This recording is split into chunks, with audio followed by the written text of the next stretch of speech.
Hi there again. This week we're going to be practicing 4 new types of movements, and all of the movements that we're going to practice are movements that animals do. So our first movement for today is going to be something called the bear walk, and what we need to do is get down on our hands and feet on the ground just like this. Do you notice how my knees aren't touching the ground? You need to do the same. Make sure only your hands, only your feet are touching the ground. And what we need to do is practice walking around like a bear now. So we move one side and then the other. As you can see, I lift up my left side, then my right side, and I'm moving around just like a bear would walk if he was looking for some food in the forest.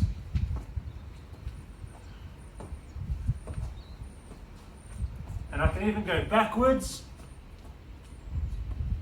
and I can go forwards, and I can go right, and I can go left.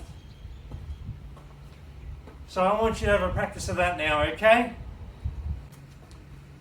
Okay, for our last movement, we were practicing a bear walk, and that's an animal from the land. And now we're going to practice an animal movement from the sea, and this one's going to be called the crab walk. So we pretty much do the same thing, but instead of our bellies facing the ground, our bellies are going to point up to the sky. So remember, I get down on my hands and only my feet, and it will look like this. Bellies up to the sky. I don't want my bottom to touch the ground. I'm going to keep it off the ground. And it's the same thing. I can walk around like this, just like a crab would, from side to side. Okay? I can turn around. I can walk backwards. I can go forwards. I can go right. I can go left. But the whole time, remember, we're trying to keep our bottom off of the ground and point our belly up to the sky. Now it's your turn. Alright, so we've been using lots of our upper body so far, and that's probably getting a little bit tired. Now we're going to practice an animal movement that only uses our legs, and it's called the duck waddle. And what we need to do is get down nice and low, with our toes pointing out and our elbows on our knees. And now what we need to do is waddle around like a duck would if they were walking out of water.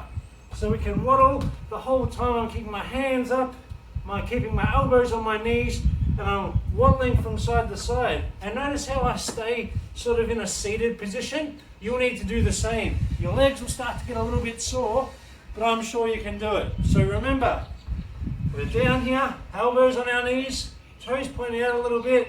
I can waddle left, I can waddle right, I can waddle forwards and backwards. And now it's your turn to have a practice, okay? So we've finally made it to our last movement for this week, and this one's a whole heap of fun, but you need to make sure you're being really sensible with it, because if you're being a little bit silly, it might be a little bit dangerous. But I know that you're a very sensible bunch of students and you'll do exactly what you need to do. So this movement is called the donkey kick.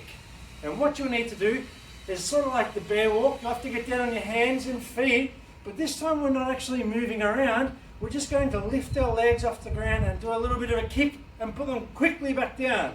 So it should look like this.